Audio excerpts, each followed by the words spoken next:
باش لەسەر پەیام و یەکڕێزی هەرێمی کوردستان لە بەغدا من میوانێکم هەیە بەڵێن عەبدوڵڵا سکرتێری حیزبی زەحمەتکێشانی کوردستان کاک بەڵێن ئەم کاتت باش. پارتە سیاسەکانی هەرێمی کوردستان هەرکامیان لێدوانەدەن باس لە یەکڕێزی و یەکگرتووی کورد لە بەغاکەن. بەڵام بۆچی تا ئێستا زەمینەی ئەم بابەتە نەڕەخسێنراوە؟ زۆر زۆر سپاس. سڵاو بۆ بینەرانی کەناڵ 24. دیارە بە تاکید ئێمە دوو ئەرچی گەورەمان لە پێشە، دوو ئەرچی هەرە گرنگ لەو قۆناغا لەو هەڵومەرجەی ئێستا کە پێویستە لایەنە سیاسیەکان بەرز بنەوە بۆ ئاسی بەرپرسیارەتی. یەکەمیان پێکەنانی حکوومەت و ئەکتیڤکردنەوەی پەرلەمانی کوردستانە کە ماوەی ساڵێک و 2 مانگ زیاترە پەرلەمان پەچی کەوتووە و حکوومەت پێک نەهاتووە. دەبی بەڕاستی کاتێکی زۆرمان بە فێڕۆدا لەسەر ئەو مەسەلەیە. خاڵی دوم ئەوەیە ئێستا دوای هەڵبژاردننی ئەنجومەنی نوێنەرانی عێراق لە بەردەم گۆڕانکاریدایە و لە بەردەم کۆمەڵێک ئالەنگاریدایە. پێویستە لایەنە سیاسیەکان بە تێگڕا و بە تایبەتیش ئەو لایەنە سیاسیانەی کە لە هەڵبژاردننی ئەنجومەنی نوێنەرانی عێراق کورسیان بەدەستێنا دەبی پەلە بکەن لە داراشتنی کارنامەیەکی هاوبەش، پاکێجێکی هاوبەش بۆ ئەوەی بتوانن بە یەکگرتووی بکەونە گفتوگۆ لەگە پێکاتەکانی تری عێراق، لەبەر ئەوەی بەڕاستی لە ساڵانی ڕابردوو زڵم و غەدرێکی یەکجار زۆر لە هەرێمی کوردستان کرایە، لە تەجاوزێکی یەکجار زۆر لەسەر مافە دەستووریەکانی هەرێمی کوردستان کرایە. ئەگەر بێت و لایەنە سیاسیەکانی هەرێمی کوردستان بە یەک پاکەوت و بە یەکگرتووی نەچینە بەغدا و پەرتەوازایی بچین، ئەوان سوودێکی زۆر لەو پەرتەوازەیە دەبینن و بەڕاستی زەرەرێکی یەکجار زۆر دەکەین لە ئایندە لە مافە دەستووریەکانمان.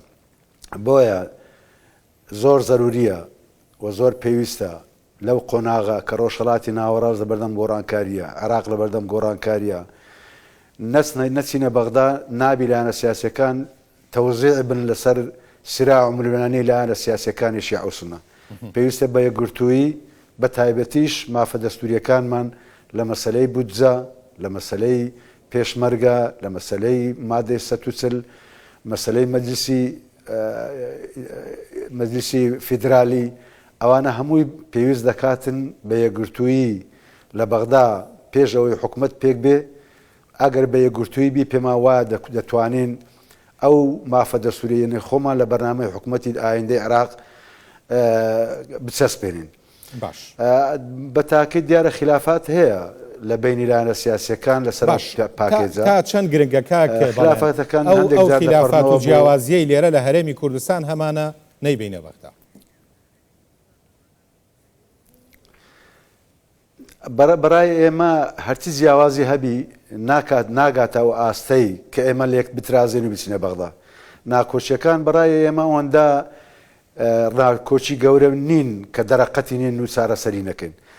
بەشێک لە ناکۆچیەکان لەوانەیە بژمینێتن، بەڵام یەکگرتنەکە و پاکێجی هاوبەش و کارنامەی هاوبەش گرنگترە لە هەموو ئەو خلافاتانەیە کە هەیە لە بینی لایەنە سیاسیەکان. ئەو جارە دەبی ئێمە بۆ دۆزی ڕەوای گەلەکەمان بچینە بەغدا، نەک بۆ پشکێنەی دابشکردنی پۆست و پلە و پایە. دەبی لەسەر ئەو مەسەلەی لایەنە سیاسیەکان بەڕاستی واز لە هەندێک مەسائل بینن و دەبی لەسەر ئەو پاکێجە ڕێک بکەون کەی تەرەفی مقابل کە حکوومەت پێکدینی هاتە ژێرباری ئەوەی داخوازەکانی گەلی کوردستان و مافە دەستووریەکانی خەڵکی کوردستان بە زەمان و گرنتی داخلی بەرنامەی خۆی بکە. ئەو کاتە خلافەکان چارەسەری ئاسانە. بۆیە کات لە مەسلحەتمان نییە بەڕای من، کات لە بەرژەوەندیمان نییە، کاتێکی زۆرمان بە فیڕۆدا بۆ پێکەنانی حکوومەت و ئەکتیڤکردنی پەرلەمان. مەفروزە ئەوەش بە دەردی کابینەی پێکەنانی کابینە و پەرلەمانی کوردستان نەبین. مەسەلەکان زۆر چارە نووسازن ئێستا لە بەغدا لە بەردەم گۆڕانکاری گەورەدایە. بۆیە پێویستە لایەنە سیاسیەکان هەرچی زووە لەسەر مێزی گفتوگۆ دانیشن، ناکۆچەکان وەلا بنێن، بگەنە کارنامە و پرۆژەیەکی هاوبەش. باش کەواتە بێ داواکاری کورد بۆ بەغدا چی بێت؟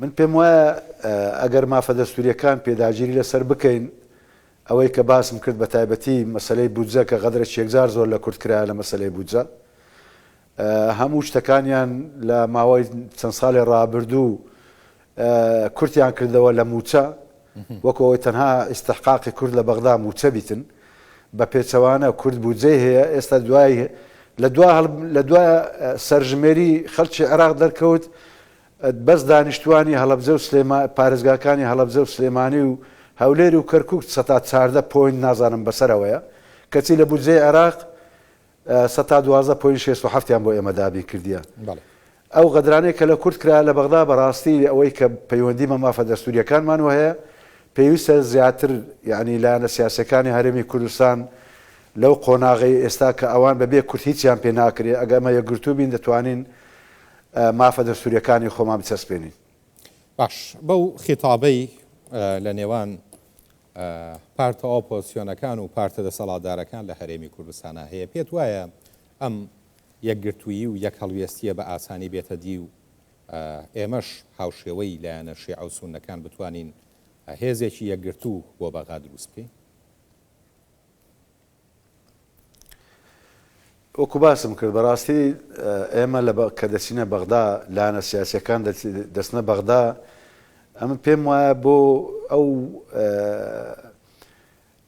ئەو ئەشتە مشتەرەکانی هەمانە هاوبەشانەی هەمانە کە دۆزی ڕەوای گەلەکەمانە مافە دەستوریەکانمانە لەوێ معارەزە و دەسەڵات نامینێتن ئەوەی کە لە حەمرین ئاوا دەبی کە کورد هەڵی بژاردووە ملەتی ئێمە هەری بژواردووە بۆ ئەوی بچی لە بەغدا دیفاع لە مافە دەستوریەکانی بکە لە هەرێمی کوردستانە ناو پەرلەمان معارەزە هەیە زۆر باشە دەبی دەسەڵات هەبی معارەزە هەبی زۆر تەبیعیە وەشتکارێکی زۆر دیموکراسیە لە هەرێمی کوردستان بەڵام بۆ بەغدا لەو قۆناغا ئەمە پێویستمان بەوە هەیە کە هەموو ئەو لایەنە سیاسیانەی دەرچوونەوە کورسیان بەدەستێنایە لە بەغدا دەبی دابنیشن و لە سەمێسی گفتوگۆ بگەنە تێگەیشتنی هاوبەش کارنامەی هاوبەش و هەموو ئەو لایەنە سیاسانە لە دەرەوەی کە کورسیشیان بەدەستێنان نەینایەوە لە هەڵبژاردنەکە دەبی لەو پرۆسەیە بەشدار بن چونکەوە پرۆسەیەکی سیاسی پەیوەندی بە هەموو ئایندەی میلێتەکەمان وایە ئایندەی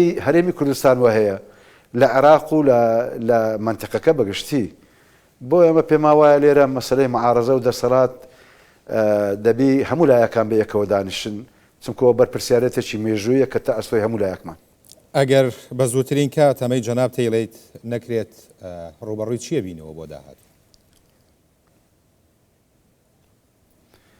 بۆ داهاتوو پێم وایە گەرەوە نەکەین هەر کەس بە دوای بەرژەوەندی حزبی خۆی دەکەوی بە دوای ئەجندای خۆی دەکەوی و تەقسیم دەبین لەسەر سراعات و ململانێ نێوان لایەنەکانی شیعە و سوننە و ئەو کاتە ئەوەی بەدەستیش دەکرێت بە یەکگرتووی بەدەستی بینین و ئەوەی بەدەستیشمان نایە منچینە دەکەوتە ژێرباری مەترسی. بەڕێز باڵێن عەبدوڵڵا سەکرتێری حیزبی زەحمەتکێشانی کوردستان سپاس بۆ جەناب.